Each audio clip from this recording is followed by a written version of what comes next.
Hello friends, कैसे हैं आप सबसे। फ्रेंड्स यहाँ पे हम कर रहे हैं कुछ क्वेश्चंस डिस्कशन। ओके, तो ये क्वेश्चन आए हुए हैं जून 2021 में। ओके, तो यहाँ पे आप देख पाएंगे इसमें पूछा गया था कि which one of the following tissue normally does not produce ghrelin ghrelin that stimulates food intake. तो ग्रेलिन के लिए कौन सा आपका टिश्यू नॉर्मली काम नहीं कर रहा है, या फिर वहाँ पे जो है produce ghrelin that stimulate food intake के लिए कौन सा टिश्यू काम नहीं कर रहा है। ठीक है, तो यहाँ पे जैसे हमें भूख लगती है तो उसके लिए वहाँ पे इम्पोर्टेंट होता है ग्रेलिन का उत्पादन। ठीक है, तो यहाँ पे आप देख पाएंगे कि इनमें आपका स्टमक राइट है। स्टमक ग्रेलिन को प्रोड्यूस करने में स्टिमुलेट्स फूड इनटेक में हेल्प कर रहा है। एंड इधर आपका पैनक्रियाज राइट, एड्रेनल ये भी सही है, लेकिन जो लीवर होता है वो आपका गलत है, लीवर नहीं होता। नेक्स्ट आपका दिया हुआ है कि a new born baby got mix up with other babies in a hospital. एक बेबी है जो मिक्स हो गया अदर बेबीज के साथ में हॉस्पिटल के अंदर। In the mother is a O blood group, और यहाँ पे जो मदर का ब्लड ग्रुप है वो आपका क्या दिया हुआ है, वो दिया हुआ है ओ ब्लड ग्रुप। ओके, और इधर आपका एंड RH पॉजिटिव है and father is the AB blood group, और जो फादर का है वहाँ पे आपका AB ब्लड ग्रुप दिया हुआ है एंड इज RH नेगेटिव। इधर जो मदर का है वो आपका RH पॉजिटिव है और जो फादर का है वो RH नेगेटिव है।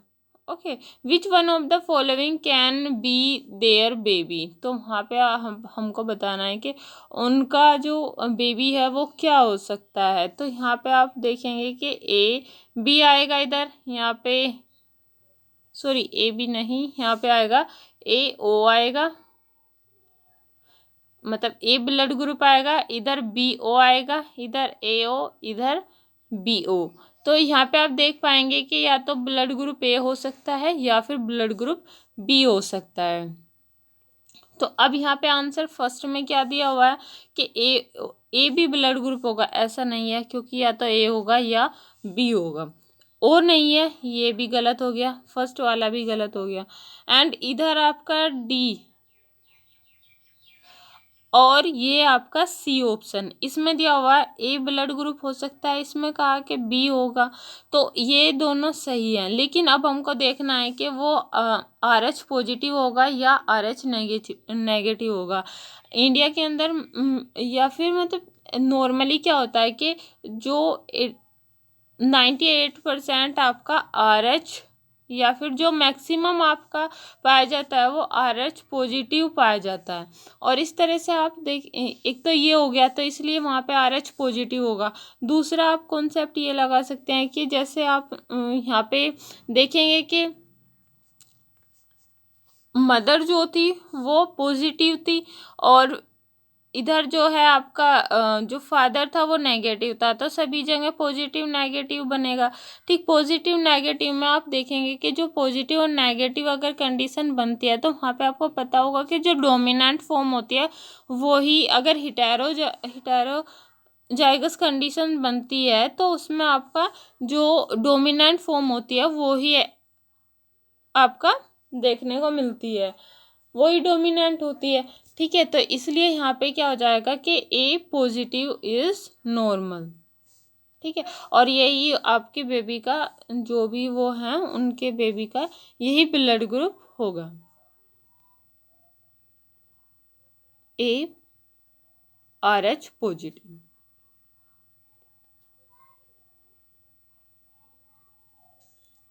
नेक्स्ट आपका इधर ये दिया हुआ है। ठीक है, तो ये कंडीशन बनी हुई थी और इसमें पूछा हुआ है कि आपको सिर्फ बताना है कि arrange the DNA fragment A to D in the order of decreasing melting temperature. तो यहाँ पे हमें डिक्रीजिंग मेल्टिंग टेम्परेचर, देखो जिसमें जितना ज़्यादा A होगा 80 रीच होगा तो वो उतना ही ज़्यादा डिक्रीजिंग होगा। या फिर ये बोल सकते हैं कि हम जितना ज़्यादा 80 होगा उसका मेल्टिंग पॉइंट उतना ही कम होगा। ओके, तो जिसमें सबसे ज़्यादा 80 पाया जा रहा है वो लास्ट में होगा। तो हम यहाँ पे इस तरह से ये सब में काउंट करके देख लेंगे, तो उसमें बाद में आपका जो बी होगा उसमें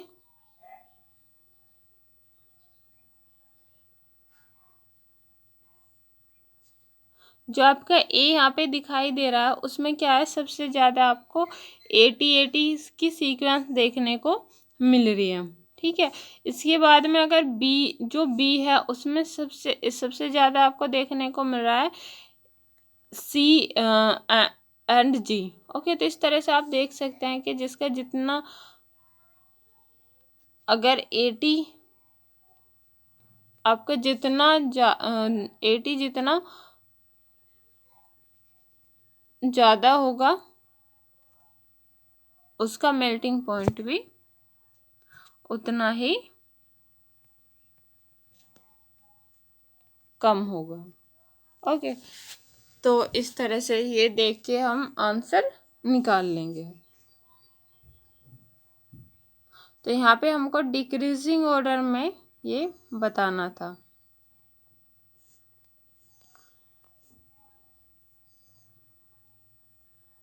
नेक्स्ट आपका दिया गया है कि which one of the following pathogen does not have the ability to survive within macrophage. ठीक है, कि ऐसा कौन सा रोगजनक में ब्रेव बक्सानुक मैक्रोफेज में जीवित रहने की क्षमता नहीं होती। तो वो है आपका डज नॉट कहा है इन्होंने। ठीक है, तो pathogen does not have ability to survive within macrophage, तो आंसर इज सिस्टोसोमा मानसोनी। बाकी इन तीनों में ये एबिलिटी होती है मैक्रोफेज हो, चाहे लिस्मेनिया डोनोवी हो या Listeria monocytogenes and Mycobacterium tuberculosis.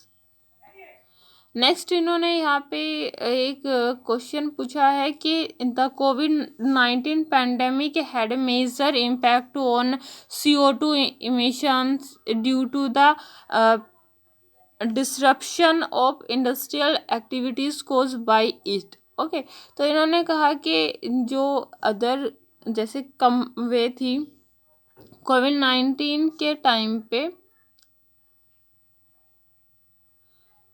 CO2 उत्सर्जन पे काफ़ी प्रभाव पड़ा। ठीक है, कोविड-19 पे जैसे औद्योगिक ये जो इंडस्ट्रीज थी वो बंद हो गई थी, तो इसका इफेक्ट, डायरेक्ट इफेक्ट CO2 पे पड़ा। और इन्होंने देखा कि which of the following countries region had the smallest fall of CO2। मतलब यहाँ पे ये कह रहे हैं कि जो कम वो थी कंट्रीज एंड रीजन थे, वहाँ पे स्मॉलेस्ट फॉल ऑफ CO2 देखा कि बहुत कम CO2 में गिरावट देखने को मिली। वो इनमें से कौन सा है? Emission in percentage term during the year 2020। ये ऐसी कौन सी देश या क्षेत्र है जहाँ पे कोविड-19 पैंडेमिक के टाइम पे आपको CO2 के जो लेवल है वो बहुत ज़्यादा डिक्रीज नहीं हुआ, बहुत ही कम वहाँ पे फॉल देखने को मिला, स्मॉलेस्ट फॉल ऑफ CO2 देखने को मिला। अदर में क्या था कि काफ़ी कम वहाँ पे काफ़ी कम CO2 हो गई थी। लेकिन ये रीज़न है जो ये पूछना चाह रहे हैं, वहाँ पे बस स्मॉलेस्ट देखने को मिला। ठीक है, स्मॉलेस्ट। तो ऐसा जो था, आप यहाँ पे सिर्फ ये बेसिक नॉलेज या फिर ये बोल सकते हो कि GS से इस तरह से क्वेश्चन था। ये आपका चीन थी, क्योंकि देखो चीन में क्या था कि अदर जो कंट्रीज थी, रीजन थे, वो पैंडेमिक वहाँ पे लॉकडाउन लगा हुआ था, लेकिन जो चीन थी वहाँ पे क्या था कि लॉकडाउन हट गया था और सारी जो वे थे आपके इंडस्ट्रीज थी ओके, तो वो नॉर्मली वहाँ पे एक्टिविटी उनकी हो रही थी, तो जिसकी वजह से वहाँ पे CO2 डिक्रीज़ नहीं हुई और उस CO2 का जो लेवल था वो कम नहीं हुआ, वो बहुत ही कम स्मॉलेस्ट फॉल वहाँ पे देखने को मिला। ठीक है, वहाँ पे कोई ऐसी खास गिरावट नहीं देखी गई अदर कंट्रीज़ के मुकाबले, क्योंकि वहाँ पे जो है लॉकडाउन हटा दिया गया था। ओके, नेक्स्ट आपका है कि select the correct combination of factors which drive the extinction vertex. Okay, तो यहाँ पे हम देख पा रहे हैं कि जो फर्स्ट ऑप्शन है कि ये बोल रहा है कि reduce population size, loss of genetic diversity and inbreeding, ये वहाँ देखने को मिलता है किसमें कि एक्सटिंक्शन वोर्टेक्स के लिए हमको करेक्ट कॉम्बिनेशन देखने थे कि किस किस की वजह से ये सब हो रहा है। ठीक है, जो विलोपन भ्रमिल को चालित करता है। ठीक है, या फिर हम सीधा ये बोलें कि एक्सटिंक्शन वोर्टेक्स के लिए ड्राइव द एक्सटिंक्शन वोर्टेक्स। तो यहाँ पे ये 3 पॉइंट हमको ध्यान में रखने हैं कि आपका reduce population size, loss of genetic diversity तब देखने को मिलता है, एंड इनब्रीडिंग। ओके, तो ये तब यहाँ पे होगा। नेक्स्ट आपका यहाँ पे डायग्राम दिया हुआ था और इसमें हमको देखना था कि यहाँ पे with reference to the signaling pathway shown above with one of the following option correct identifies the intracellular components. तो यहाँ पे ये जो डायग्राम है उसमें ए का मतलब क्या है, बी और सी एंड डी। तो ए यहाँ पे जो होगा वो GRB2 एंड बी आपका जो होगा वो सोर्स एंड बी यहाँ पे क्या है, बी इधर सोर्स एंड सी आपका रेस एंड रेस GTP। ठीक है, और आपका जो डी है, डी पे आपका आएगा ERK। ओके, ERK, तो इसलिए ऑप्शन 1 आपका सही हो जाएगा, करेक्ट हो जाएगा। सो आप यहाँ पे देख पाएंगे कि जो ये डायग्राम है वो रेस मैप काइनेज पाथवे से आया हुआ है, जो रिसेप्टर टायरोसिन काइनेज RTKs में होता है। ठीक है, तो यहाँ पे आप देख पाएंगे कि जैसे इसमें रेस है तो वो रेगुलेट सेल ग्रोथ है। बाकी यहाँ पे सबसे पहले GRB2 GAP2 एंड उसके बाद में आएगा SOS एंड उस देन आएगा आपका रेस GTP, फिर ER आएगा।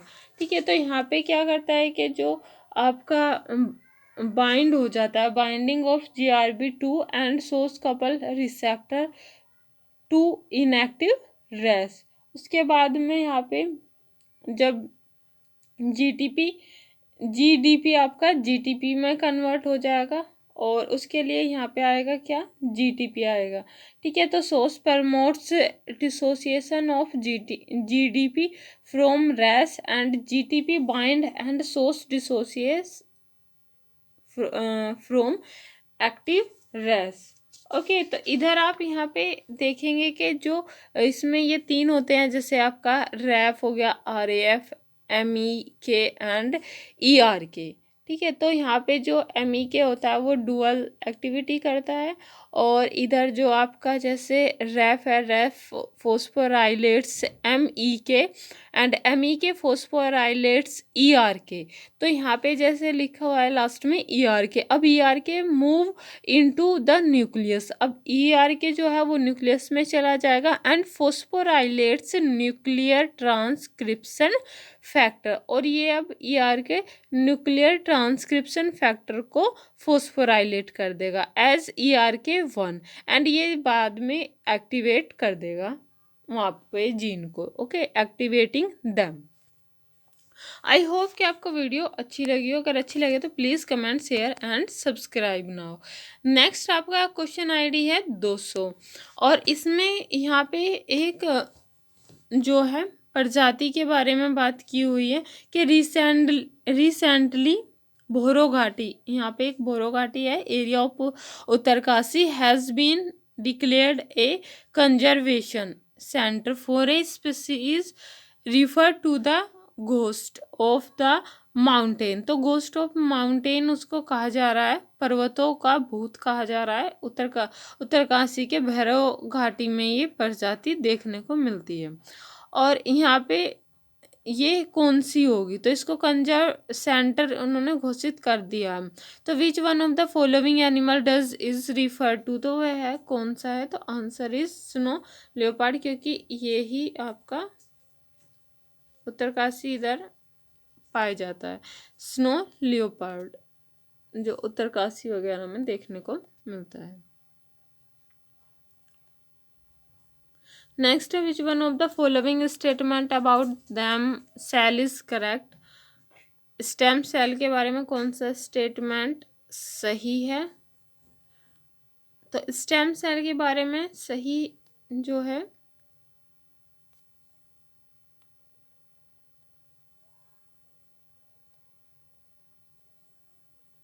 during asymmetric stem cell division only one of the daughter cell is returned as a stem cell। तो यहाँ पे जो स्टेम सेल होती है, वन स्टेम सेल, एक स्टेम सेल आपकी कन्वर्ट हो, जब इससे दो सेल बनती हैं तो वो क्या करेगी कि एक सेल आपकी डिटरमाइंड हो जाएगी, या जो भी उसका फेट होगा वो अपना फेट गेन कर लेगी, और इधर जो दूसरे वाली सेल है वो खुद को वापस से स्टेम सेल में ही रखेगी और वो अब स्टेम सेल की जगह ले लेगी। इस तरह से ये चलता रहता है asymmetric division. Asymmetric cell division होता है। एसिमेट्रिक सेल डिवीज़न में यही होगा कि एक सेल अपने आप को वापस से स्टेम सेल बना रही है और एक सेल वहाँ पे फेट लेके और जो भी उसका फेट होगा उसको गेन कर रही है, डिटरमाइन हो रही है। ओके तो इसलिए ये स्टेटमेंट आपका सही हो जाएगा। During asymmetric stem cell division only one of the daughter cell is return as a stem cell. तो यहाँ पे एक ही डॉटर सेल आपकी रिटर्न स्टेम सेल में रिटर्न हो रही है, बाकी जो अदर डॉटर सेल है वो आपकी फेट गेन कर रही है।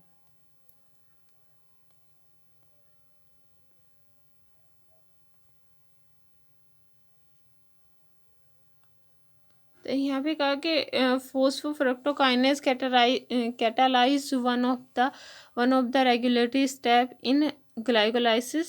Which one of the following metabolic change lead to the activation of phosphofructokinase. तो वहाँ पे increase fructose two 6 phosphate concentration. तो यहाँ पे जो है इंक्रीज हो जाएगा फ्रक्टोज टू 6 फोस्फोफ्रक्टेज।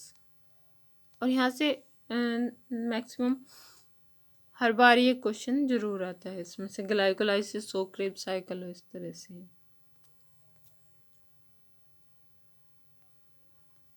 नेक्स्ट है which one of the following statement related to genetic transformation of plants is correct. Answer क्या है कि the transgenic plant containing 2 linked copies of the transgenic in heterozygous condition would segregate in 3:1 transgenic and non-transgenic ratio for the transgenic phenotype on self pollination।